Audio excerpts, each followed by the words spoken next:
Break के बाद स्वागत है आपका हमारे खास प्रोग्राम महासंग्राम में।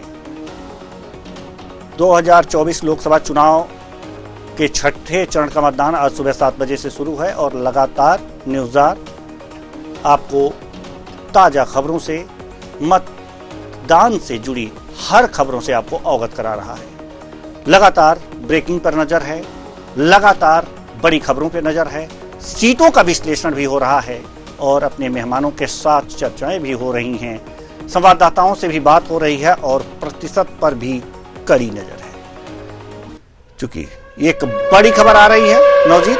बिल्कुल, इसी के साथ एक बड़ी खबर आ रही है पश्चिम बंगाल से, जहां बीजेपी नेता शुभेंदु अधिकारी ने वोट डाला है। नंदीग्राम में किया अपने मत का प्रयोग, लोगों से वोट करने की अपील की है। तो बड़ी खबर आपको बता रहे हैं, टीवी स्क्रीन पर आप देख रहे हैं, पश्चिम बंगाल से बीजेपी नेता शुभेंदु अधिकारी ने वोट डाला है।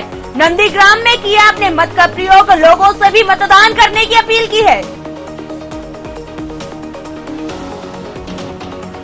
तो पश्चिम बंगाल में बीजेपी नेता शुभेंदु अधिकारी ने वोट डाला, नंदीग्राम में अपना मत डाला है और लोगों से मत डालने की, वोट डालने की अपील की है। चलिए, एक और बड़ी खबर आ रही है, तो आपको बता दें कि इस वक्त की बड़ी खबर जो है टीवी स्क्रीन पर आपको दिखा रहे हैं। बड़ी खबर पश्चिम बंगाल से बीजेपी उम्मीदवार सुभाष सरकार ने जो है वोट डाला है। निश्चित तौर पर हम अच्छे वोटों से जीतेंगे, पीएम की बात ध्यान में रखकर सरकार ने जो है पश्चिम बंगाल में ये उम्मीदवार सुभाष सरकार ने वोट डाला है। पीएम की बात ध्यान में रखकर डाल रहे वोट, ऐसा उन्होंने कहा है। और क्या कुछ कहा है, आइए सुनते हैं।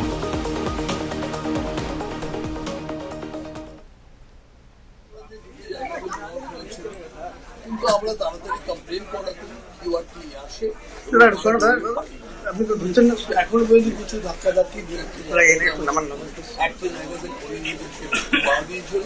আমরা সবাইটা ঠিক করে দিয়েছি, কারণ প্রত্যেকটা বুথে আমাদের লোক সংখ্যা আশা করছি তৃণমূল গুন্ডাগার্দি করে কিছু করতে পারছে। কেন্দ্রীয় বাহিনীর ভূমিকা নিয়ে কি বলবেন? কেন্দ্রীয় বাহিনীর ভূমিকা নিয়ে ভূমিকা তাদের ঠিক আছে, কিন্তু এখানে যে রাজ্য পুলিশকে তাদেরকে নিয়ে যাবে, কেন্দ্রীয় বাহিনী তো রাস্তা যায় না, সেই ব্যাপারে আমাদের কিছু সন্দেহ আছে। ওই সব বুথেই বলে গেছেন আপনাদের দিতে পেরেছেন 100 ভাগ সব বুঝে আমাদের কোথাও কি তৃণমূল সন্ত্রাস করার চেষ্টা করছে? তৃণমূল সন্ত্রাস করে যেটুকু চেষ্টা করবে সব আমরা শালতোরা এলাকা থেকে একাধিক অভিযোগ আসছে যে একটা পোলিং এজেন্টের আঙুল। एक और बड़ी खबर आ रही है, आपको बता दें टीवी स्क्रीन पर, हरियाणा से वोटिंग के बाद बोले दीपेंद्र सिंह हुड्डा, रोहतक लोकसभा सीट से कांग्रेस उम्मीदवार, लोगों का पूरा आशीर्वाद मुझे मिल रहा। तो बड़ी खबर आपको बता रहे हैं हरियाणा से, जहां आपको बता दें कि उन्होंने कहा है कि लोगों का समर्थन मुझे मिल रहा है। वोटिंग के बाद बोले दीपेंद्र सिंह हुड्डा। भूपेंद्र सिंह हुड्डा के पुत्र हैं और प्रत्याशी भी हैं।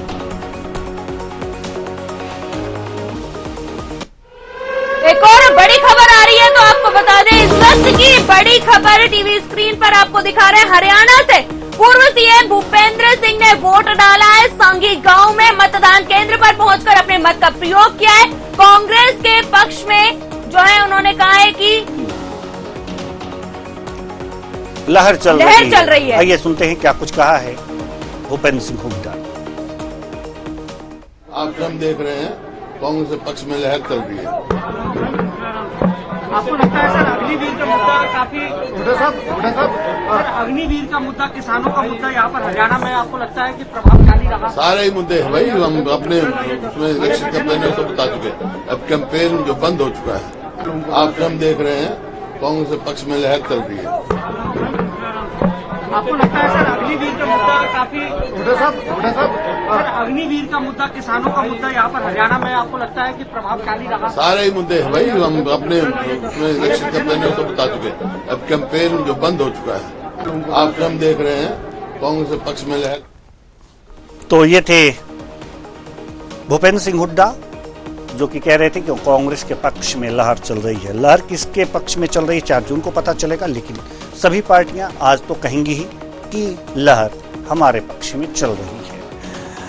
हम लगातार आपको अपने दर्शकों तक चुनाव से जुड़े हर अपडेट दे रहे हैं और इसी अपडेट का परिणाम ये ब्रेकिंग न्यूज के रूप में आपके पास आ रहा है। लेकिन इससे पहले कि हम मेहमानों की तरफ रुख करें और कुछ चर्चाएं करें, पहले दिल्ली की 2 सीटों पर की कुछ खास बातें हम बता दें।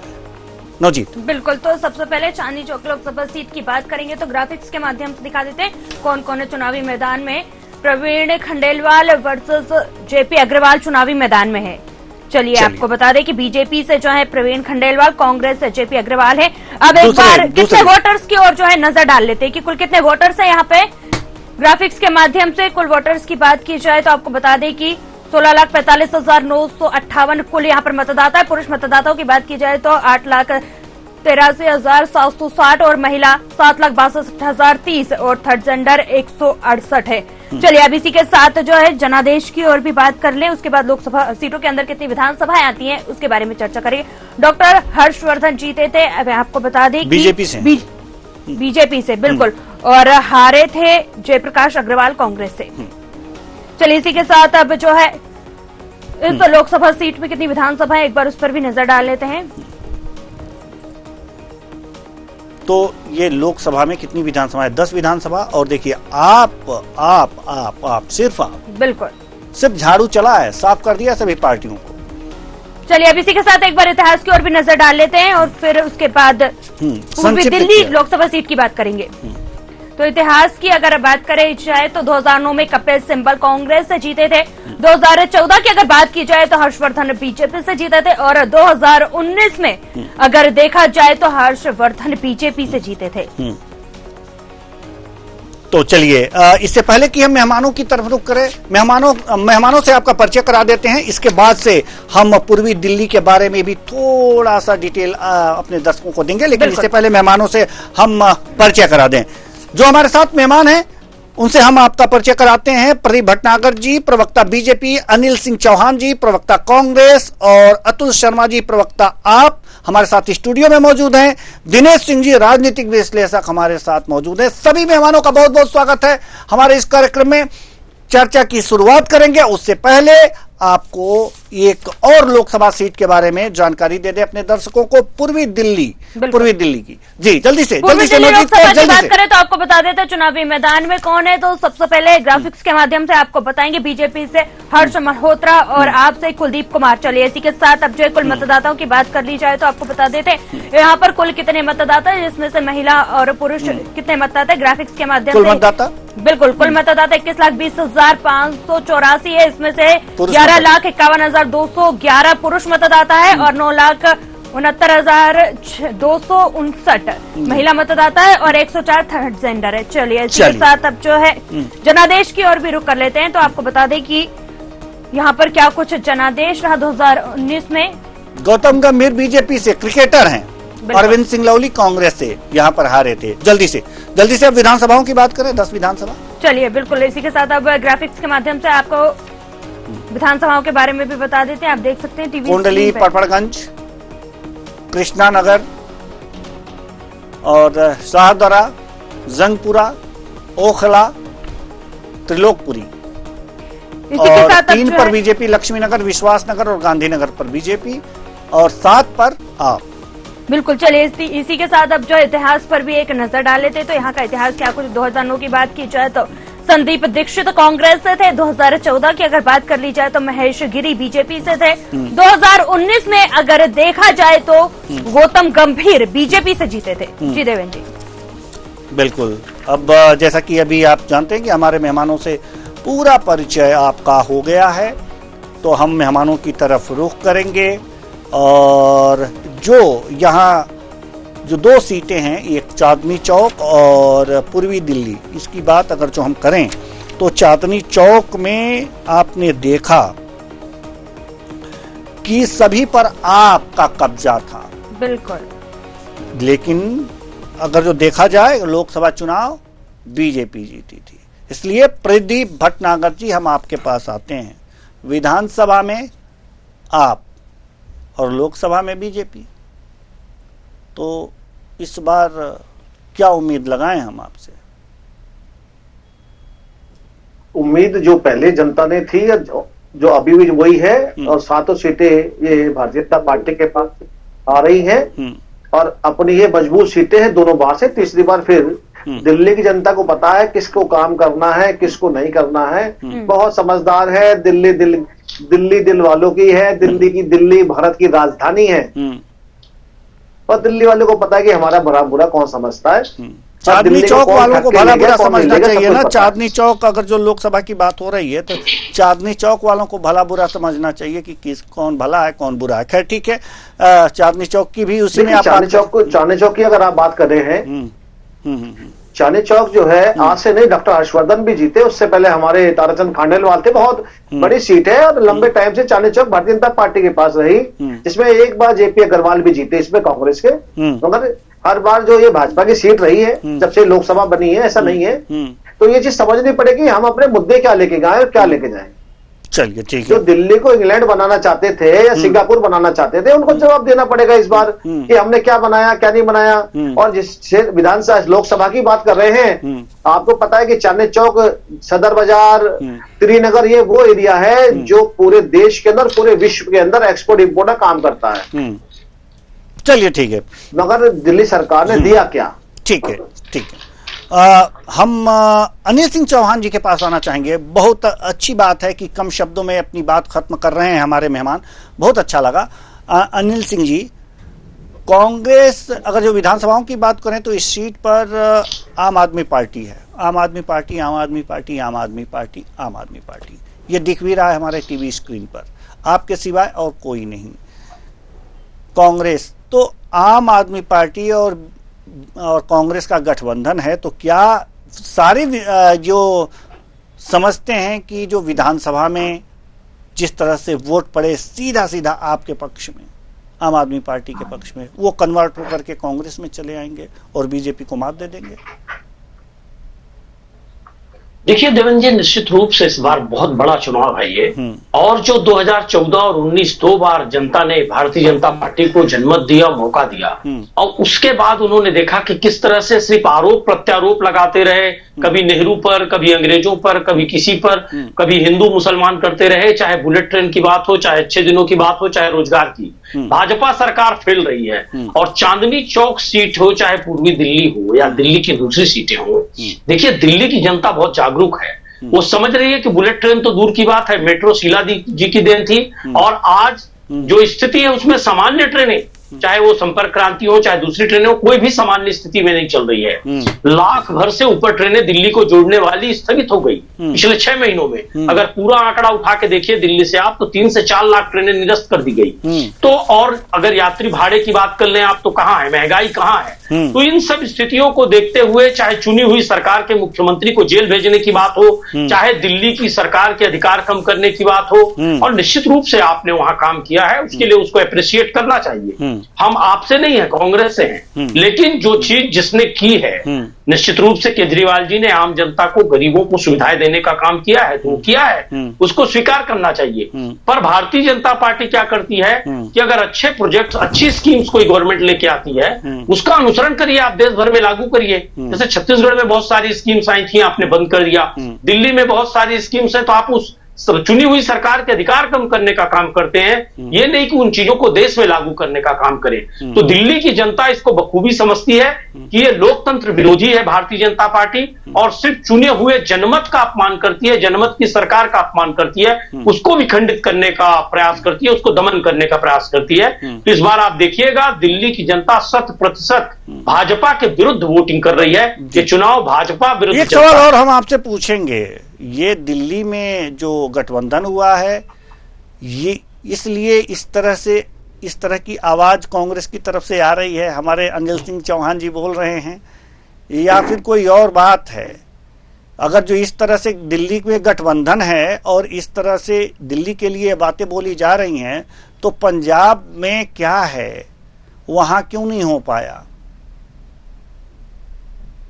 देखिए, सेंट्रल लेवल पे बहुत सारी मिनिमम प्रोग्राम हो चाहे बाकी बातें हो, इनको लेकर बैठक हुई और इस बार लक्ष्य ये है कि लोकतंत्र और कॉन्स्टिट्यूशन को कैसे बचाना है। एक दमनकारी तानाशाही शाह और मोदी की सरकार जिसमें भाजपा के नेताओं की भी नहीं चलती, आप इनके 10 मंत्रियों के नाम भाजपा के प्रवक्ता नहीं बता पाएंगे, ये स्थिति है इनकी। सिर्फ 2-3 लोगों से सरकार चल रही है और 2-3 उद्योगपति उसको मॉनिटर कर रहे हैं या कहना चाहिए उसको पूरा स्पॉन्सर्ड कर रहे हैं। तो इस स्थिति को दिल्ली की जनता देख रही है और ये जो असंवैधानिक गठजोड़ चल रहा है 4 लोगों की सरकार चलाने का, अदानी, अंबानी, मोदी और शाह, इसको रोकने के लिए और लोकतंत्र को बचाने के लिए, कॉन्स्टिट्यूशन को बचाने के लिए कहीं ना कहीं जो राजनीतिक दलों में आपसी विचारधारा का अंतर भी है वो एक साथ एक मंच पे आए हैं। क्योंकि जब लोकतंत्र बचेगा देवेंद्र जी, तब आप भी बात कर पाएंगे एक पत्रकार की हैसियत से खुले दिल से, और हम भी विपक्ष के नाते या सत्ता पक्ष के नाते जनता की सेवा कर पाएंगे और जनता को भी उसके अधिकार मिलेंगे, चाहे भोजन का अधिकार हो, चाहे शिक्षा का अधिकार हो, चाहे रोजगार का अधिकार हो। आप देख लीजिए, कांग्रेस की सरकार ने अधिकार देने का बात समझ में आ गई सर। कम शब्दों में ही अपनी बात खत्म करें तो बेहतर होगा, क्योंकि जी हमारे पास मेहमान भी हैं और समय बहुत कम है। तो हमारे साथ जो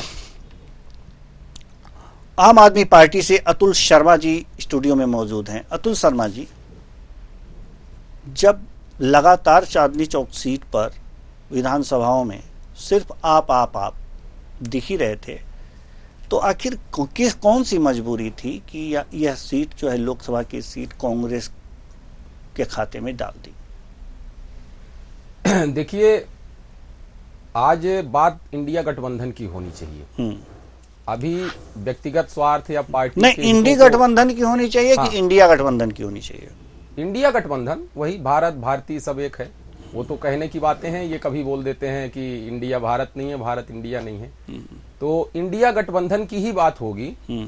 और जहां तक आप पिछला लोकसभा चुनाव देखेंगे तो उसमें जो वोट प्रतिशत, देखिए काफी हमारे राष्ट्रीय स्तर में काफी हमारे जो शीर्ष नेतृत्व के नेता हैं वो सब बैठ के बहुत कैलकुलेशन करते हैं। तो आज जो भी सीटें इंडिया गठबंधन में चाहे आम आदमी पार्टी को और चाहे कांग्रेस को दिल्ली में मिली हैं, तो वो एक कैलकुलेशन और जो भी लोकसभा के वोट समीकरण रहे हों, जो जनता की आवाज रही हो, उस आधार पे किया गया है। अब देखिए क्या है कि व्यक्तिगत स्वार्थ और पार्टी के स्वार्थ की मैंने बात की, तो अगर हम ये सोच लें कि नहीं, चांदनी चौक में तो जितनी विधानसभाएं आती हैं तो उसमें पूरा आम आदमी पार्टी के ही नेता जीत के आए हैं, तो हमको मतलब कांग्रेस को दरकिनार करना चाहिए, तो ऐसा नहीं है। आज की स्थिति में आपको बता दूं, चांदनी चौक और आपने शायद पूर्वी दिल्ली 2 लोकसभा सीटों की बात की, तो ये हकीकत बात है कि इनके ना तो कहीं विधायक हैं इन लोकसभा सीटों पे, ना तो इनके कहीं पार्षद हैं। और आपको मैं एक फोटो दिखाना चाहूंगा, ये स्थितियां हैं कि जो पोलिंग सेंटर के बाहर टेबल्स हैं बीजेपी की, तो वहां पे इनके कार्यकर्ता जो है बिल्कुल दिख ही नहीं रहे हैं कहीं। ये अब मैं थोड़ा सा पास कर रहा हूं, आप दिखा सकते हैं। इनकी कई ऐसी तस्वीरें आ रही हैं, ये रुझान है। और दूसरी चीज मैं कहना चाहूंगा, एलजी साहब से विनम्र अनुरोध है, हमारे शीर्ष के नेता लोग भी कर रहे हैं, हम लोग भी कर रहे हैं, कि भैया आप जो है तो कम से कम वोटिंग स्लो मत करवाइए, क्योंकि आप वोट प्रतिशत देखेंगे अगर दिल्ली का तो बहुत कम जा रहा है। 4-4 घंटे से 5-5 घंटे से लोग लाइन में लगे हुए हैं और अपना मतदान नहीं कर पा रहे हैं। तो ऊपर से एक अघोषित आदेश एलजी साहब का, शाह जी का, तो कि वोटिंग जो है बिल्कुल स्लो करवानी है, क्योंकि इनको पता है कि दिल्ली से इनका सुपड़ा साफ होने वाला है। चलिए ठीक है, हम आना चाहेंगे राजनीतिक विश्लेषक दिनेश सिंह जी के पास। दिनेश सिंह जी, आपने तीनों हमारे मेहमानों को सुना, दिल्ली की चांदनी चौक सीट की बात हो रही है। चाहेंगे कम शब्दों में दिल्ली की चांदनी चौक जो सीट है इसके बारे में कुछ अपने आकलन साझा करें। जी, जैसा आपने बताया, देखिए चांदनी चौक सीट और जैसे पूर्वी दिल्ली दोनों की बातचीत की, मैं पहले पूरी दिल्ली की बात करता हूँ कि देखिए सीधा जैसे मुकाबले के जैसे बातचीत करें तो मुकाबला देखिए जैसे कहा जाता है, एक तरह से अभी जैसे कहा जा रहा है कि आम आदमी पार्टी और कांग्रेस का गठबंधन है, लेकिन जैसे उसमें सबसे बड़े रिफ्ट की बातचीत है कि जैसे 2 इसमें जो इसमें उम्मीदवार हैं, उम्मीदवार जैसे कि कन्हैया कुमार हो गए और ये उदित राज हो गए, पर इन दोनों को लेकर के देखिए इन दोनों को लेकर पहले से ही पार्टी के अंदर कहीं ना कहीं जैसे जो कांग्रेस के नेतृत्व हैं, तो उसके जो सीनियर लीडर्स हैं, तो उन दोनों की कहीं ना कहीं समस्या जो है खड़ी पहले से होती रही है। और ना तो नीचे के देखिए कार्यकर्ता उससे खुश रहे और ना जो पार्टी के नेता है तो इसलिए कहीं ना कहीं देखिए रिस्क है। और दूसरा वोटों का ट्रांसफर जो है एक दूसरे की तरफ हो पाएगा नहीं हो पाएगा, वो बड़ी सोचने समझने की बातें हैं। हालांकि केजरीवाल जी जो है अपने तरीके से कहीं ना कहीं अपने तरीके से और जैसे प्रचार करते हैं, रोड शो करते हुए नजर आए, लेकिन उसके अलावा जैसे कांग्रेस की तरफ से इस तरह की चीजें नजर नहीं है। दूसरी से जैसे कि पूर्वी दिल्ली की बात करें तो मतलब दोनों को थोड़े शब्द बताता हूँ कि उसमें देखिए पिछली बार क्या था कि फर्क जैसे इस बार का पहले फर्क ये है कि भाजपा ने ठीक अपने कैंडिडेट बदला, लेकिन वो इस तरह से ठीक है मोदी जी के चेहरे को लेकर अपने बदले ना बदले कोई फर्क नहीं पड़ता। लेकिन दूसरी तरफ से है तो उसमें एक फर्क बहुत बड़ा ये पड़ता है कि आम आदमी पार्टी ने जैसे कि नए चेहरे हैं इनके कुलदीप कुमार, उनको फील्ड किया और सामने से हम देखिए पहले जैसे कि इनका एक बड़ा चेहरा था अरविंदर सिंह लवली जो पिछली बार उन्होंने लोकसभा चुनाव फाइट किया था, वो अभी आ चुके हैं, भाजपा में आ चुके हैं। तो मतलब जो वोट्स हैं तो कहीं ना कहीं अगर मान के चले कि अगर जैसे कि थोड़ा बहुत जैसे कहीं जैसे पिछली बार मान के चले कि करीब 56% के आसपास भाजपा का वोट शेयर था और आम आदमी पार्टी और कांग्रेस जो था वो उस समय अलग अलग थे और दोनों का अलग अलग जो शेयर था मतलब जो वोट शेयर था करीब 40-42% था। तो इसको लेकर के कहीं ना कहीं जो संघर्ष जो इनका रहेगा तो वो बड़ा अपने तरीके से बहुत बड़ा रहेगा।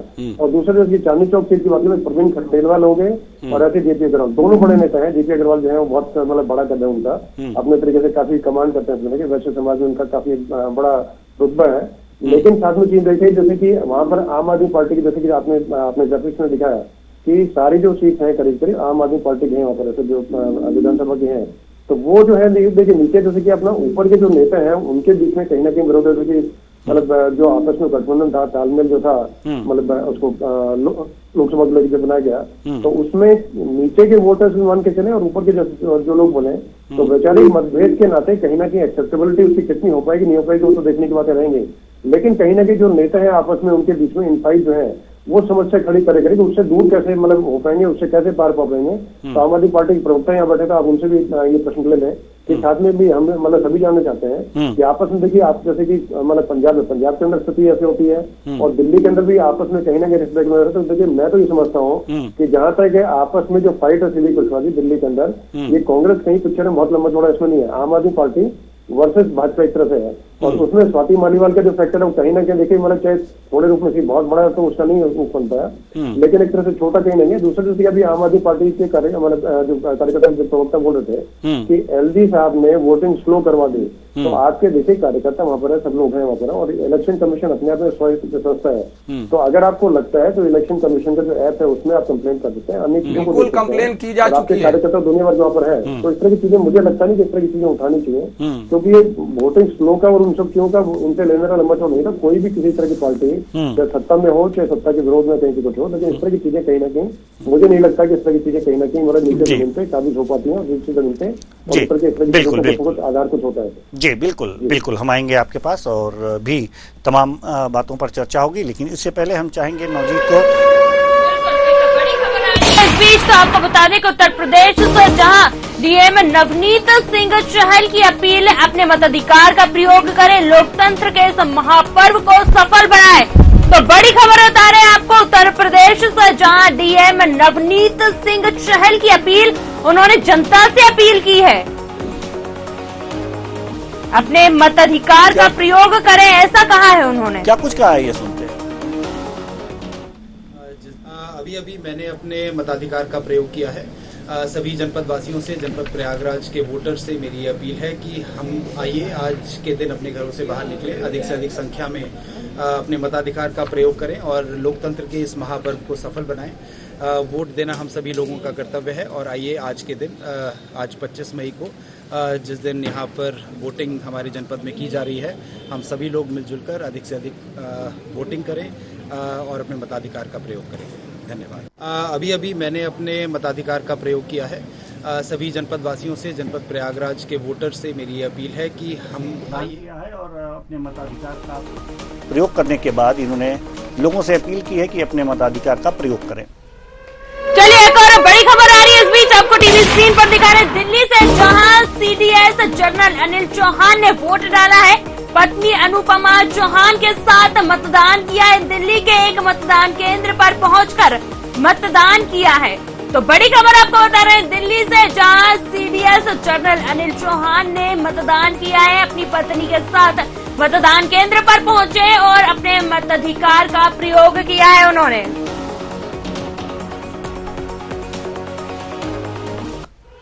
एक और बड़ी खबर आ रही है टीवी टीवी स्क्रीन पर आपको दिखा रहे हैं तो हरियाणा से, जहां आपको बता दें कि अभय सिंह चौटाला ने किया मतदान। कांग्रेस और भाजपा की गलतफहमियों की दूर।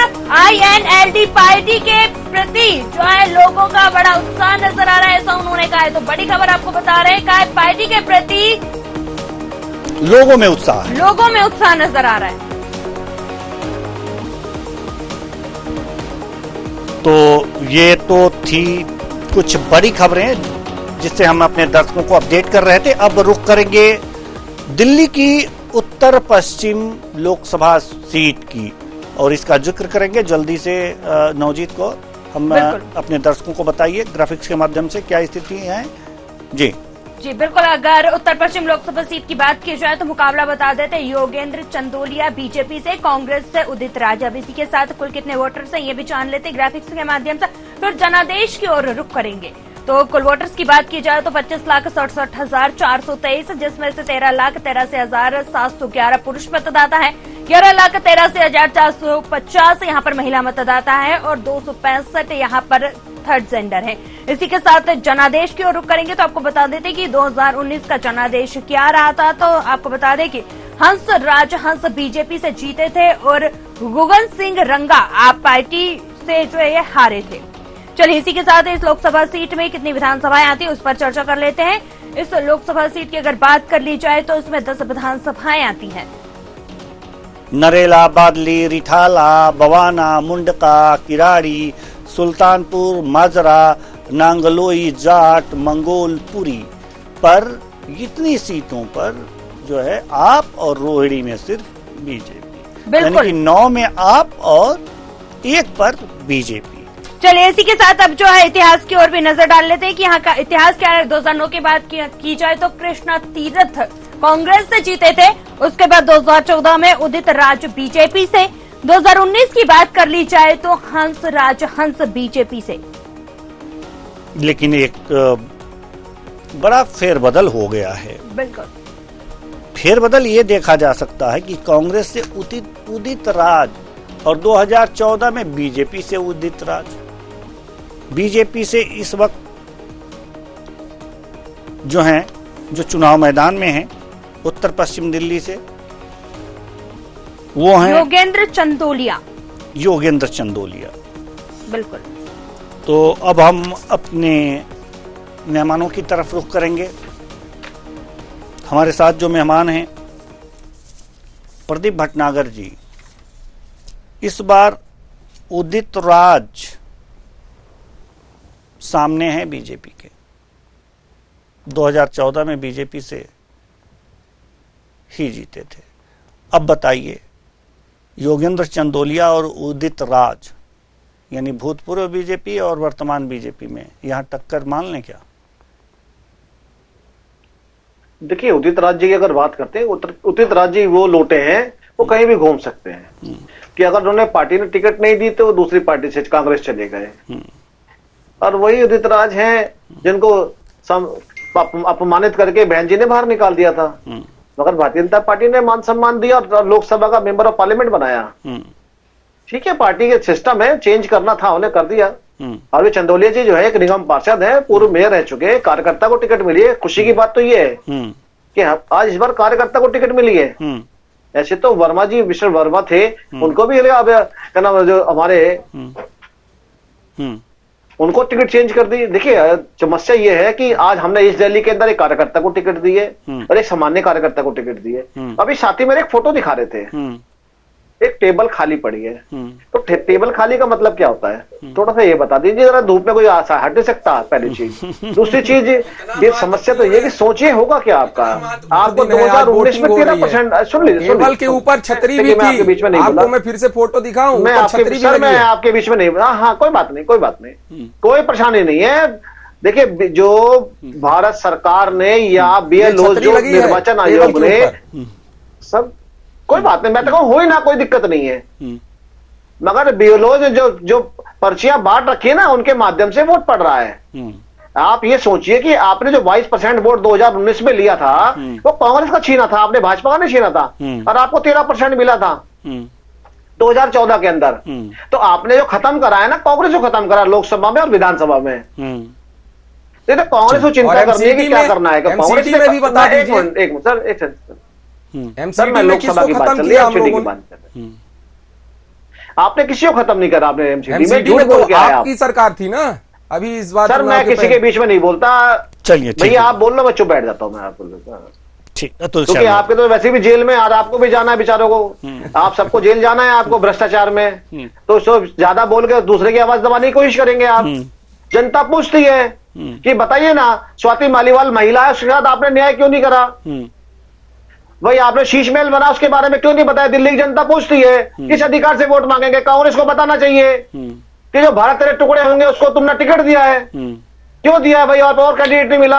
आज ये क्या कह रहे हैं? आज इंडिया की बात, India.com की बात कीजिए। क्यों नहीं बात? क्यों? जनता अपना प्रत्याशी चुनता है अपने हित के लिए, अपनी लोकसभा के विकास के लिए। तो आपने कैसा कैंडिडेट दिया, आपको जवाब देना पड़ेगा।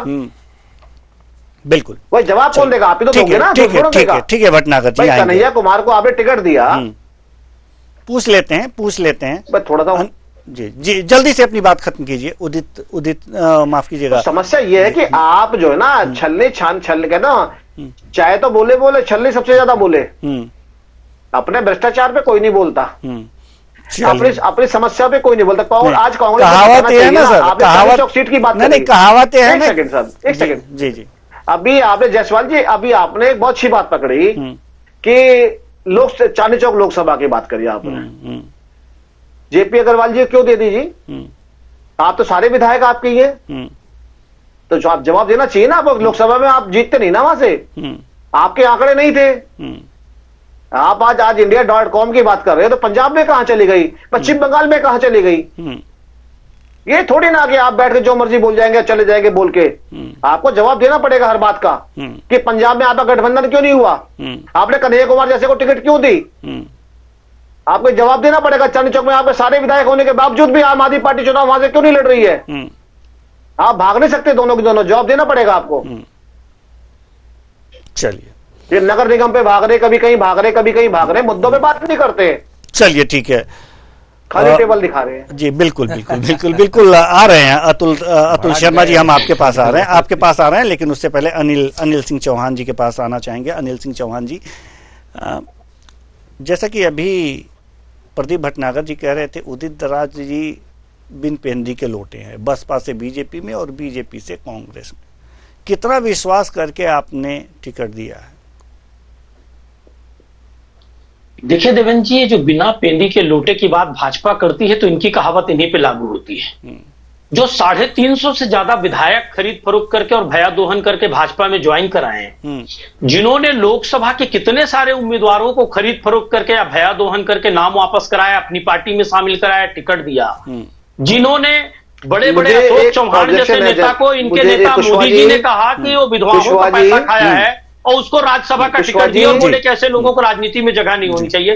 अभी आप अकेले बोल रहे थे, तो आपने तो बहुत धैर्यपूर्वक पूरा कंप्लीट करने दीजिए। नहीं, अभी मुझे अभी आपने बोला देवेंद्र जी, मेरा निवेदन है ये जब बोल रहे थे तो मैं चुप था, अभी मेरे कंप्लीट होने के बाद उनको मौका दीजिए। आपने खरीद फरोश की बात करी, अगर आपके सबूत हो तो दीजिएगा। कन्हैया कुमार जी का मामला आम आदमी पार्टी पे झूठ बोलने केस चल रहे हैं। आम आदमी पार्टी पे झूठ बोलने के लिए FIR दर्ज है, तो थोड़ा ये सोच समझ के बोलेगा। अगर कोई विधायक बिका हो, सबूत हो तो बोलिएगा। अगर कोई सबूत बिकेगा हो ना, विधायक बिके 350 विधायक, सबूत पूरी जनता हो के तो पास बोलिएगा। है। 350 आम आदमी पार्टी के दो नेताओं झूठ बोलने पे FIR हुई है। खरीदा या तो उनको डराया। कुशवाहा जी बता दीजिएगा, इनको बता दीजिएगा।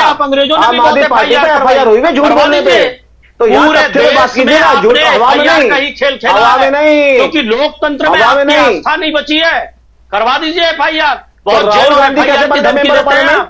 कांग्रेस का एक मेंबर ऑफ बच्चा जेल कैसे बन जाने गया को राहुल गांधी? तैयार आपको लोकतंत्र में विश्वास जब नहीं है एक तो? चाय वाला देश का प्रधानमंत्री बन सकता है, जब एक राउडी देश का गृह मंत्री बन सकता है, तो राहुल जी तो शहीद परिवार से हैं, इन्होंने इस देश के लिए खून बहाया है, क्यों नहीं बनेंगे लोकसभा के प्रत्याशी? कौन शहीद हो गया भाई? सुनने का कौन शहीद हो गया? शहीद कौन हो गया कांग्रेस में, ये बताइए। अरे शहीद कौन हो गया? गौतम गंभीर ने सवाल शहीद कौन है? कि जिसको बैट अरे पकड़ना शहीद नहीं कौन आता है? उसको बीसीसीआई का सेक्रेटरी शहीद बताइए, बनाओगे। शहीद कौन है? तो आपने टिकट काट दी शहीद कौन है? उनको राजनीति से शहीद संन्यास कौन है? दिलवा दिया। शहीद ये आपका अरे सच है। शहीद तो बता दो, शहीद का कन्हैया नाम। कुमार के मामले में आपको जवाब देना शहीद कौन चाहूंगा। है? देवेंद्र जी आपसे निवेदन है, या तो आप डिबेट करेंगे तो मैं किसी को नहीं बोलने दूंगा, फिर मुझे भी बोलना आता है। शहीद या तो बारी बारी से तो शहीद किसे बोल रहे हैं आप?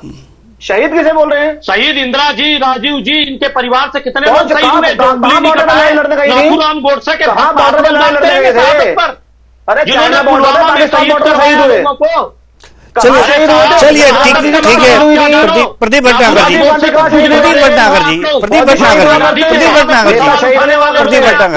आप क्या बोलने जाने से साहब मतलब है क्या आया होती बोल है? के चले गए, जो जो बोलने चले गए बोल के, बोलने का मतलब पता नहीं है।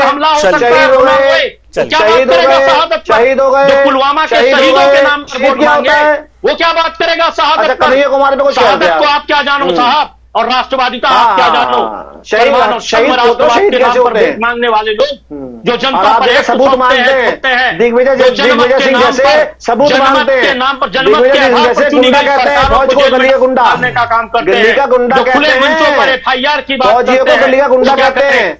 कहते रहो, एक कंपनियों से आप 400 लोग 600 करोड़ चंदा लेते फौजियों हो, की जो देश इज्जत के भी नहीं बेरोजगारों करते। को और बेरोजगार बना रहे पुलवामा हो पे और आपको उनको सबूत सत्ता चाहिए, में उलझा रहे हो, पाकिस्तान को सपोर्ट DIT करते के हो, माध्यम से चंदा यहाँ बोल वसूली के कर रहे हो, शरीफ बन के दिखा रहे हो। जाने कन्हैया लोकतंत्र का जैसे गद्दार को आप चलिए चलिए अनिल जी, प्रदीप जी हम आपको रोकना चाहेंगे। अनिल जी, प्रदीप जी हम आपको रोकना चाहेंगे। अनिल जी, प्रदीप जी हम आप दोनों को रोकना चाहेंगे। अतुल शर्मा जी कुछ कहना चाह रहे हैं। अतुल शर्मा जी कुछ कहना चाह रहे हैं, स्टूडियो में मौजूद हैं जी। अतुल शर्मा जी कुछ कहना चाह रहे हैं, स्टूडियो में मौजूद हैं जी। प्रदीप जी, अनिल जी, प्रदीप जी, अनिल जी हम आपके पास आएंगे, हमारे साथ राजनीतिक विश्लेषक भी हैं।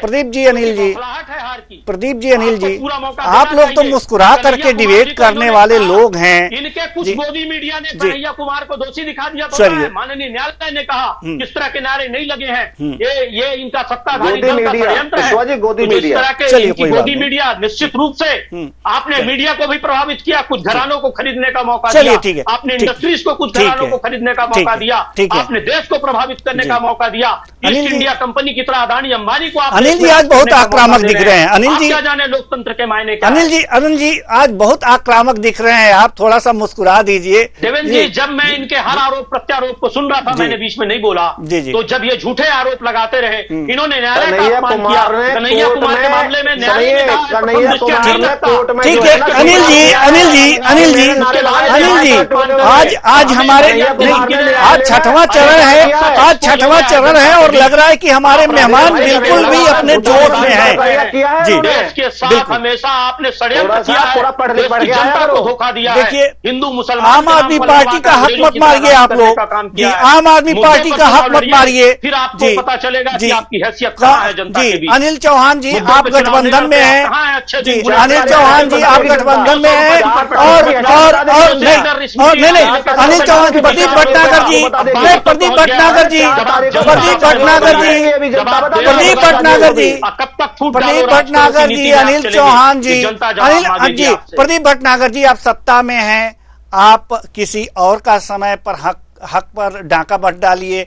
आप जी, आप शहीद क्यों बोल रहे हैं भाई? नहीं, ठीक है जी। शहीद फौजी और होते हैं भाई। और सुनिए तो, इनको महात्मा गांधी, राजीव गांधी, अनिल जी, इंदिरा अनिल गांधी जी, को अनिल जी, सही बोलने में अनिल दिक्कत जी, है। अनिल जी मेरी बात अरे सुन लीजिए। साहब, और क्या? अनिल जी, मोदी जी को बिल्कुल, भी अनिल जी ऐसे मेरी बात कर सुन दी, लीजिए। कर दी, अरे तो उनको भी गठबंधन सही में आप करेंगे। लोग गठबंधन में आम आदमी पार्टी को भी मौका दे दीजिए।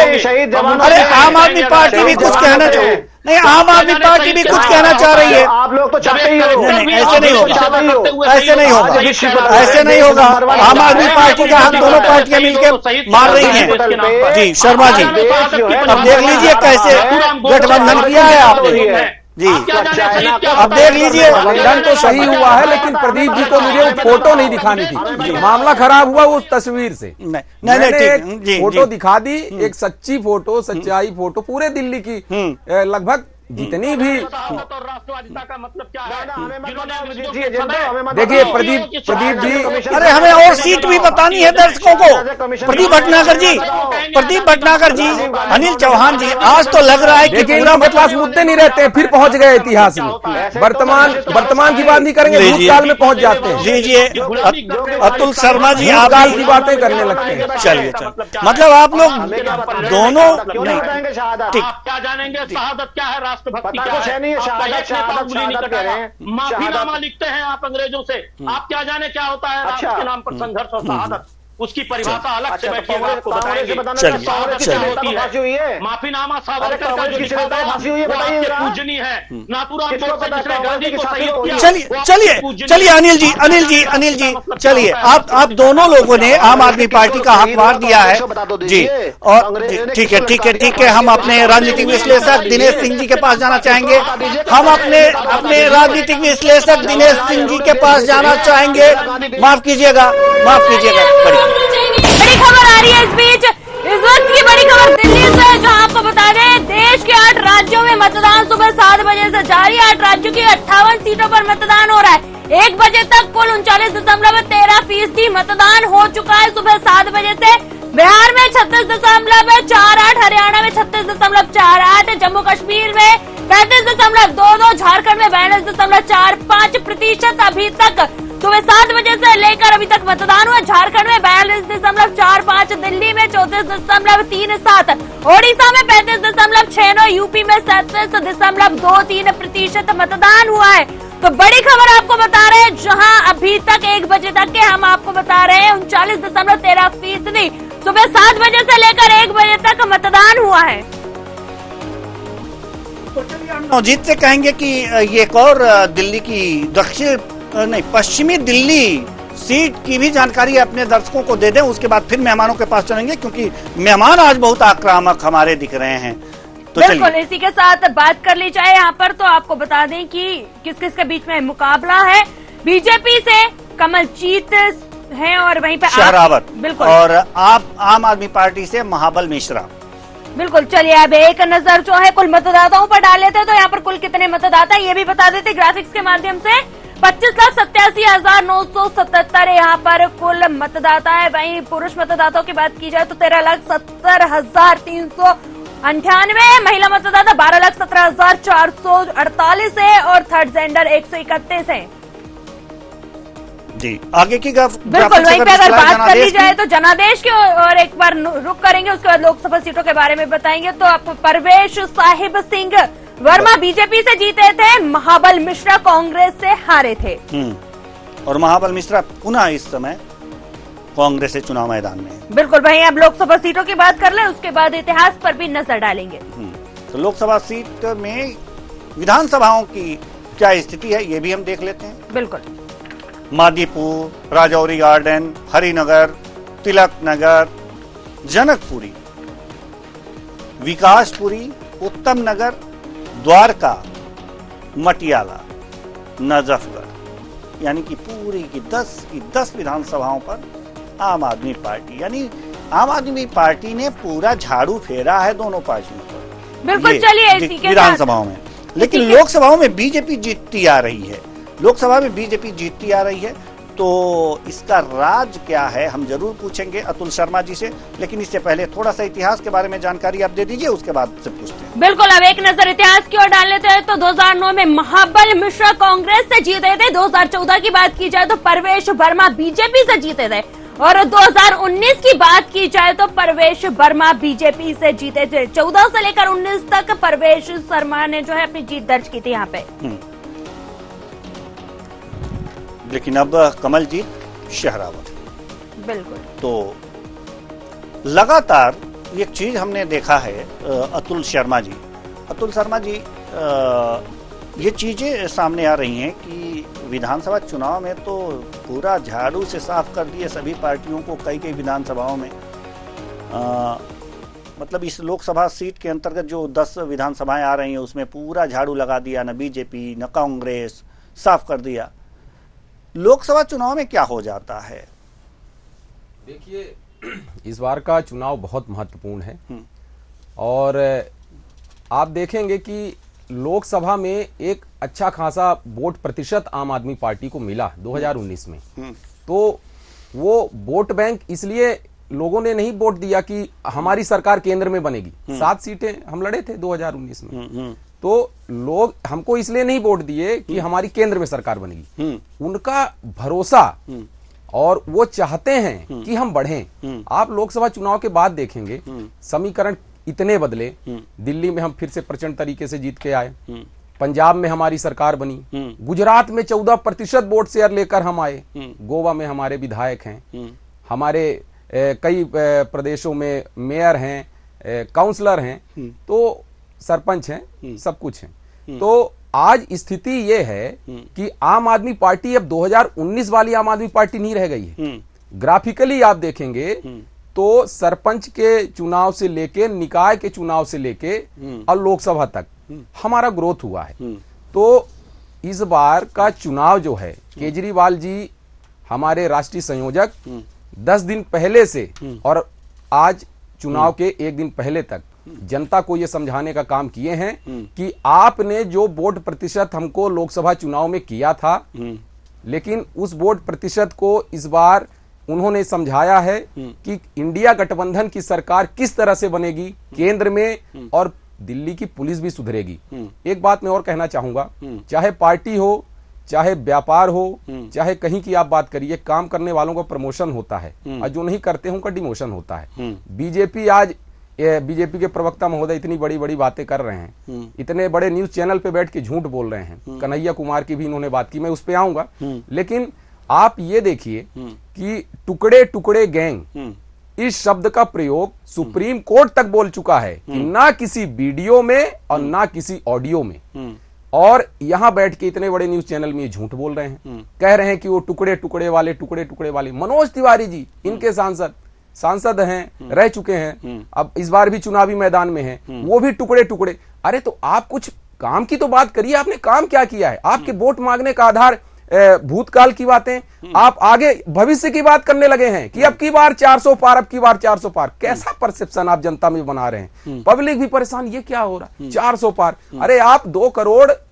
रोजगार देने की बात कहे थे, उस पे बात क्यों नहीं करते हैं? आज महंगाई देखिए, महंगाई कितनी बढ़ चुकी, इस पे बात नहीं करते हैं। आप अग्निवीर योजना लाते हैं, 18 साल का लड़का, हमारे भारत देश का युवा 18 साल का 22 साल में रिटायर हो रहा है, जबकि आप किसी भी शासकीय या प्राइवेट नौकरी में देखेंगे तो 60 साल 62 साल में रिटायरमेंट की व्यवस्था बनाई गई है। आप 22 साल में देश के युवा को आप रिटायर करके बेरोजगार कर देंगे और उसको बोलेंगे अब पकौड़ा बेचो तुम, ये भी रोजगार है। तो इस बार का चुनाव जो है तानाशाही के खिलाफ है, जो ये लोकतंत्र की हत्या करने का प्रयास कर रहे हैं। लगभग इस बार अगर आएंगे तो नहीं ये, लेकिन इनका यही है कि अगर हम धोखे से आते हैं तो भारत का संविधान बदल देंगे।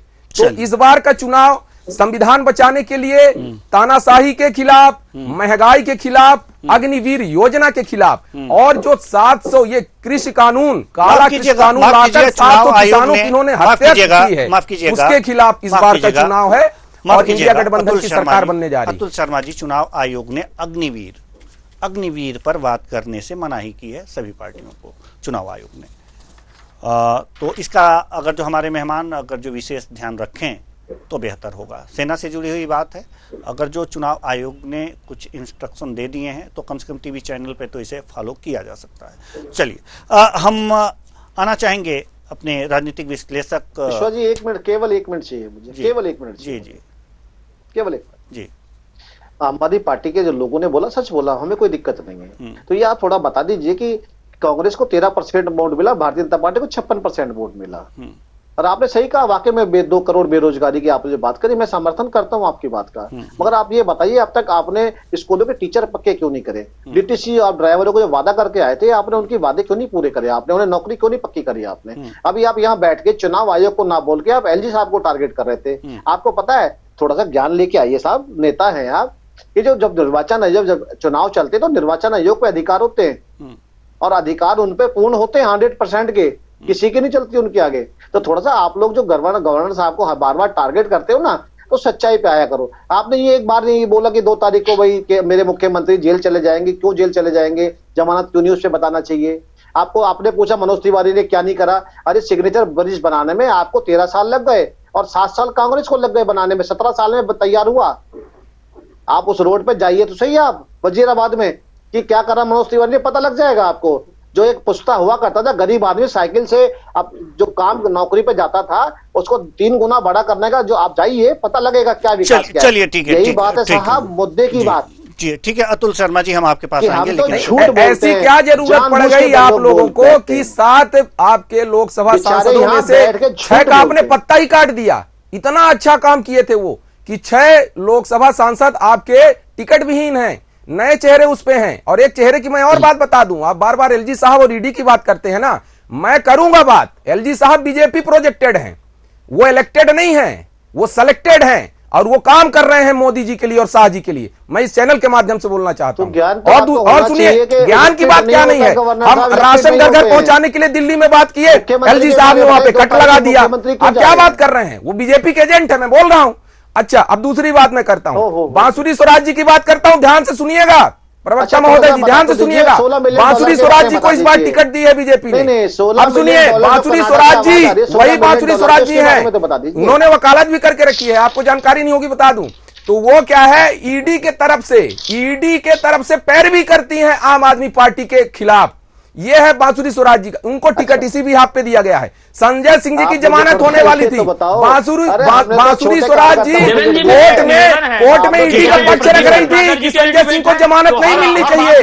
2 करोड़ की मनी ट्रेलिंग की बात आपने कही थी, 2 करोड़ संजय सिंह के खिलाफ। 1 रुपया मिला आपको, एक झूठा घोटाला बना के रखे हैं, एक झूठा घोटाला 2 साल हो गए हैं, चवन्नी नहीं रिकवरी हुई है कहीं से। आपका ये परसेप्शन इस बार काम नहीं करेगा, दिल्ली नहीं पूरे देश की जनता देख रही है। इस बार आपको खदेड़ने का झूठ बोले रहिए, विकास के बारे में इस बार वोटिंग नहीं होगी। चलिए राजनीतिक विश्लेषक जी, हम राजनीतिक विश्लेषक पूरे डिबेट को, लेकिन सिर्फ प्रदीप भटनागर जी के लिए माफ कीजिएगा, नहीं तो प्रदीप भटनागर जी को रोकिए, हम लोग को भी सम्मान से बोलने दीजिए। बिल्कुल बिल्कुल, माफ कीजिएगा, हमारे सभी सम्मान। तुम तड़ाक तक बोल रहे हो लोकप्रिय चैनल पर आपके बैठ के, और आप कुछ नहीं बोल रहे हैं देवेंद्र जी। मुझे उन्होंने कहा कि तुमको देखेंगे हम, इस तरह की बातें वो कर रहे हैं मर्यादित बातें, और आप उनको 1 मिनट बोलते थे, हमारी भी मर्यादा है। बिल्कुल मर्यादा है, और डिबेट की अपनी मर्यादा है, डिबेट की अपनी मर्यादा है। माफ कीजिएगा, माफ कीजिएगा, माफ कीजिएगा, माफ कीजिएगा, माफ कीजिएगा, माफ कीजिएगा, भाई हमने विधायक खरीदे, जब वो चाहे तब बोलेंगे। अब हम अपने अधिकार का प्रयोग करेंगे, हम अपने अधिकार का प्रयोग करेंगे, हम अपने अधिकार का प्रयोग करेंगे। अगर जिस मेहमान जिस गेस्ट की बारी होगी वो अपनी बात रखेंगे। अगर बीच में कोई भी मेहमान हमारा टीका टिप्पणी करेगा, उनकी ऑडियो हमें डाउन करा दूंगा। सीधी बात है, हमारे लिए सभी सम्मानित हैं, हमारे लिए सभी आदरणीय हैं, और ये कह सकते हैं कि सभी पूजनीय हैं हमारे मेहमान, और सबको हम बराबर सम्मान देना चाहते हैं। इसलिए मैं ये नहीं चाहता कि किसी की ऑडियो डाउन करानी पड़े। तो बेहतर होगा कि अपनी अपनी बारी का इंतजार करें आप लोग, और जो कुछ भी कहना हो, जो कुछ भी कहना हो वो अपनी बारी में कहें, बेहतर होगा जी। और डिबेट का समय भी खत्म हो गया, लेकिन हम अपने राजनीतिक विश्लेषक जी के पास जाना चाहते थे। बहुत ही महत्वपूर्ण क्वेश्चन था, लेकिन अब नहीं ले पाएंगे क्योंकि बार बार हमें इशारा हो रहा है कि समय समाप्त हो चुका है। इसलिए बहुत बहुत धन्यवाद, आप सभी आए, और क्षमा चाहते हैं दिनेश जी से कि आपसे हमें सवाल नहीं ले पाया। तो कुल मिलाकर के देखा यह जा रहा है कि जो भी परिस्थितियां और स्थितियां बनेंगी, अपने अपनी डफली, अपना अपना राग हर पार्टियां जरूर गाएंगी। लेकिन सवाल यहां पर यह है कि स्थिति क्या बनती है और परिस्थितियां किस तरह की बनती हैं, यह मतदाता तय करता है। मतदाता तय कर रहा है, सोच विचार करके मतदान केंद्र तक पहुंच रहा है और लगातार अपने मताधिकार का प्रयोग कर रहा है। हम सुबह से ही तमाम अपडेट्स लेकर के आ रहे हैं अपने दर्शकों के पास, और बताते जा रहे हैं कि क्या हो रहा है, कैसे हो रहा है। साथ ही साथ विश्लेषण भी लगातार सुबह 7 बजे से शाम 6 बजे तक जारी रहेगा। लेकिन वक्त हो चला है एक छोटे से ब्रेक का। मुझे और मेरी सहयोगी नवजीत कौर को दीजिए अल्प विराम, जल्द हाजिर होंगे। देखते रहिए न्यूज़।